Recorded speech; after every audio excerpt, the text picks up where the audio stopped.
సుమన్ టీవీలో మీ personal and business promotions కోసం కింది నెంబర్కి కాంటాక్ట్ చేయండి.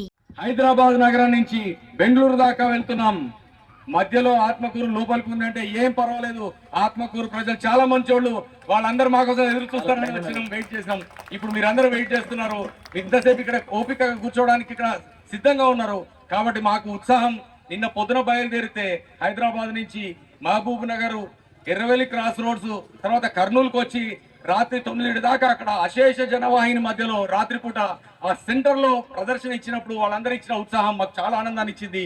ఎంత అలసిపోయినా రాత్రిపూట తొందరగా పడుకొని మళ్ళీ తొందరగా లేచి ఇక్కడికి వద్దాం అనుకున్నాము. తొందర లేచి బయలుదేరిన తొవ్వ మాత్రం చాలా దూరం ఉన్నది. మన కాళ్లకు తగ్గట్టుగా లేదు తొవ్వ. ఎప్పుడెప్పుడు ఆత్మకూరు చేరుదామా అని మేము అందరం ఆలోచించుకుంటూ వస్తున్నాము. మీ అందరికీ కలుద్దామని చెప్పి.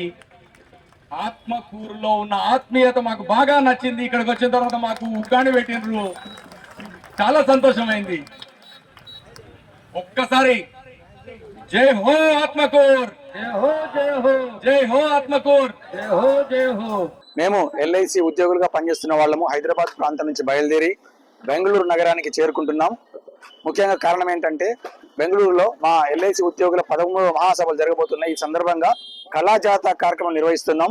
ఈ కళాజాత ద్వారా ప్రభుత్వ రంగాల ప్రాముఖ్యత, అందులో ముఖ్యంగా లైఫ్ ఇన్సూరెన్స్ యొక్క ప్రాముఖ్యత, ఎల్ఐసి ఏజెంట్ల యొక్క ప్రాముఖ్యత, ఈరోజు మెడిక్లెయిమ్ లేక ఎట్లా ఇబ్బంది పడుతున్నారో దాని గురించి, తన సామాజిక ఇతివృత్తంలో డ్రగ్స్ మహమ్మారి ద్వారా బలవుతున్నటువంటి పిల్లల యొక్క భవిష్యత్తును కాపాడడం కోసం అదొక ప్రాముఖ్యత. ఇలాంటి అంశాలు తీసుకొని ఊరు తిరుగుకుంటూ మేము మహబూబ్ నగర్, కర్నూలు, ఆత్మకూరు, నంద్యాల, కడప, మదనపల్లి, పలమనేరు ఈ పట్టణాల మీదుగా బెంగళూరు ఒక 3 రోజుల తర్వాత చేరుకుంటాం. ఇక్కడ కూడా రావడం అందుకే జరిగింది. ఇక్కడ మేము ఇచ్చే సందేశం ఒకటే, దయచేసి ప్రభుత్వ రంగ సంస్థలను మాత్రమే వెలపరచండి.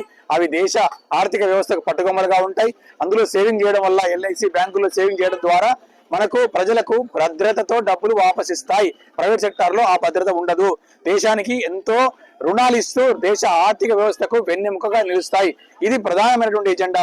రెండో ఎజెండా సామాజిక ఇతివృత్తంలో దేశ రాజకీయ నాయకులు కూడా ఉద్యోగాల కల్పనకు ఇట్లాంటి వాటికి నడుం కట్టాలని చెప్పి మేము ఊరూరా తిరుగుతూ ప్రచారం చేస్తూ వెళ్తున్నాం.